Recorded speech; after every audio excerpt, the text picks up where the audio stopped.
As parents, we love our kids taking an interest in preparing their own food in the kitchen, right? But when it comes to knives, you worry about safety. So we've asked Mike Wrench from Knifeware Precision Japanese Cutlery, also Japanese Kitchen Knives, in Inglewood. Mike's on the show this morning showing us how we can teach our children how to use a knife in the kitchen and to not be afraid of it, right? Correct. Yeah. Knowing how to use a knife is a safe thing, and it's one of those things that as soon as you learn how to use it, it will lead you into a life of happy times in the kitchen. Happy times in the kitchen. Times. And one thing Cooking with love.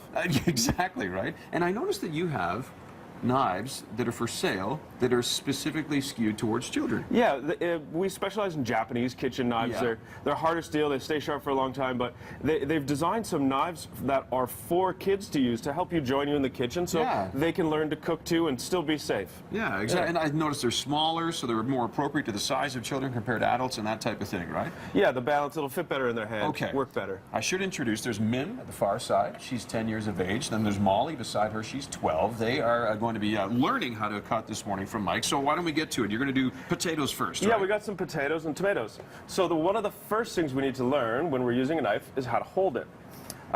Typically when you've got a knife, there's going to be a balance point. So when you all pick up a knife, try and figure out where it's balanced. So hold it close to the cutting board. Yeah. Right? And hold it in your hand and just let it rest. Right?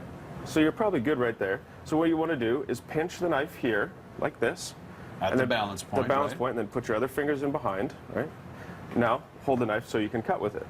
Oh, so if you take a potato, put it on your table. Now, the big thing that's important is what you're going to do with this hand, right? Because it's hard to cut this hand. You got to be careful with this hand. So instead of putting your hand out flat, what you're going to do is take your fingers and tuck them up into a little point. You know, this is the what's the matter for you hand, right? So take your fingers and then flip it over and drop them down on the potato, right? If you can, spread your thumb and your pinky to hold the outside. Perfect. You guys are good at this, all right, Molly. Yeah. All right, now just take the knife, putting it on top, and slide it forwards and push it down a little bit. Either you can pull backwards or push forwards. Now, perfect. Right on. Cool. Great, you guys are pros. Now let's talk about how to cut something a little bit safer. When you got something round and it's going to roll around, it's good to take a slice off the side and flip it over so it's sitting on that flat spot. Now when it's flat, it's not going to roll around as much, so you have more control.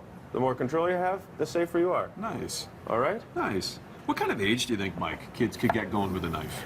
Well, it depends on your kids, and it depends on you and what your decision is comfortable when it's your children. But I think if you feel comfortable teaching them how to cut, then you should go ahead with it. Always keep them supervised. Of course. And we do teach a class on Saturday mornings that's for all ages. But by all means, if you'd like to bring a kid down with you, I mean, we're more than happy to accommodate. Why not both learn, right? Yeah, learn something with your kid. Yeah, exactly. Yeah. Okay. And is there anything different between a tomato and a potato when it comes to cutting? Or? Well, yeah, tomatoes when you really get to see how sharp your knife is. Yeah. All right. So let's push your stuff to the side. Okay. A really sharp knife will allow you to cut a tomato, and a nice knife, you don't have to push at all.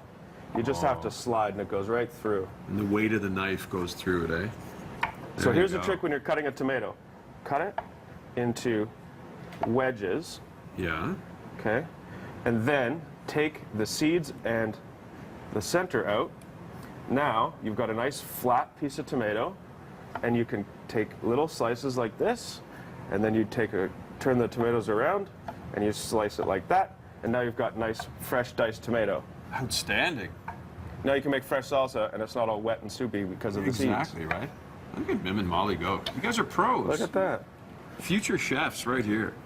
Good stuff. Mike was talking about the class that they offer. It's on Saturday mornings at 9 a.m. Japanese Kitchen Knives is where you want to go. It's in Inglewood, 1316 9th Ave. So you have a class tomorrow then, I'm guessing, right? Yeah, we do. Yeah. Okay, there you go. So a class tomorrow. I'd call you guys. Is there a website to kind of sign up type thing? Or? Yeah, knifeware.com will lead you into that. Giving us a call at 403-514-0577. We can sort you out with a class. Knifeware.com, breakfasttelevision.ca. We'll have all the information on there for you. Thank you, Mim. Thank you, Molly. You guys are great students. Thank you, Mike. 3 M's, high five, and as we sign off now.